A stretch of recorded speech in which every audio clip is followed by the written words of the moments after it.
we are talking about what? We are talking about clinical biochemistry of diabetes mellitus. Now diabetes mellitus is what? Diabetes mellitus is an abnormal metabolic disease. Now abnormal metabolic disease related to glucose. Okay, so diabetes mellitus means abnormal glucose metabolism. Okay, now this is your cell. So what will happen when glucose will metabolize inside the cell? It will produce ATP, so that your cell can do some kind of work, isn't it? Through glycolysis, TCA cycle, and what? Electron transport chain. So when glucose will enter into the cell, then only these reactions will take place, and ultimately a lot of ATP will be formed. So what is the first thing? After the digestion, glucose should enter into the cell, so that all reaction takes place inside the cell. Now in order to enter into the cell, what is there? There is a GLUT channel that we have studied earlier, GLUT, glucose transporter channel. Now that should be opened. If it is opened, then glucose can easily enter into the cell, and then TCA and all other cycles will start in order to produce ATP, isn't it? Now if there is a problem with that, what will happen? It will not able to enter. Here you see, this is the glucose molecule and it should enter into the cell. Okay, but due to some abnormality, it is not able to enter into the cell. So what will happen? It will stay inside the this thing only, blood only. So glucose usually should enter into the cell, but it cannot diffuse. It need a particular channel mechanism in order to enter into the cell. Okay, now glucose will remain where? In blood only, because it is not able to enter into the cell, isn't it? Blood means what? In the plasma only it will be moving around.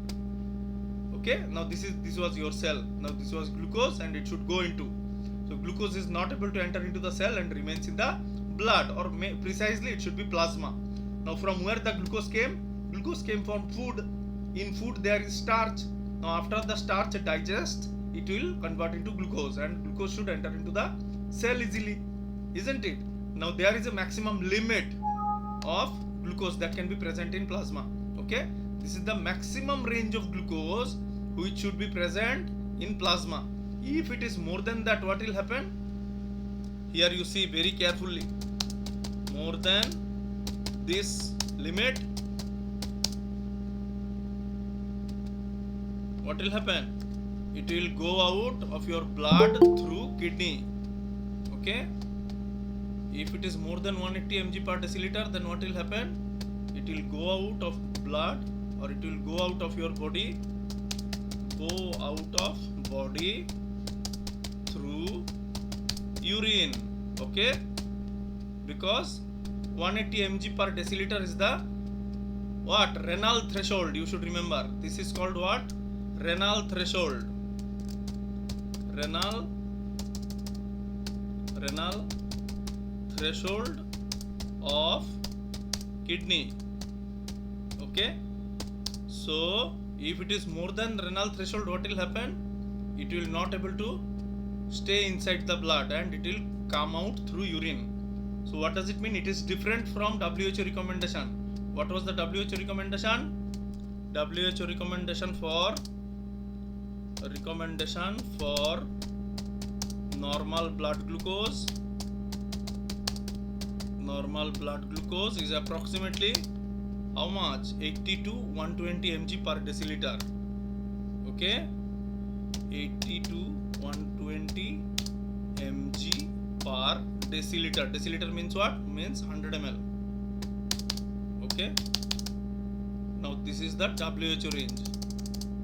Okay, now here you see it is different from renal threshold. Renal threshold is completely different. What does renal threshold means? Renal threshold means up to this much the glucose can at least remain in the plasma. Since it is not getting into the cell, where it will present? It will present in the plasma only. So inside plasma up to this much it will be there. Now if it crosses this 180 mg per deciliter limit, then it will come out of your kidney. Okay, so in your urine, in the patient's urine, there will be a lot of glucose, is not it? And what do we call it? This condition, when a patient is having glucose in the urine, we call it glucosuria. Okay, I'll write it down. This condition where urine is present in glucose is present in urine, we call it what? Glycosuria. Okay, now this is how this thing happens. since there is a abnormality in the mechanism of entry into the cell, so it remains in the plasma. More precisely, it should be plasma. Okay, so plasma, it is staying, and it is increasing up to how much? 180 mg per deciliter, and this is called renal threshold. After that, it cannot withstand.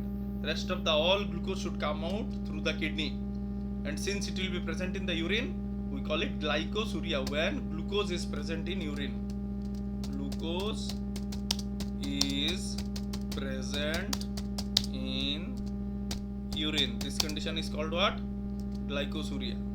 Okay, so we'll come back to this.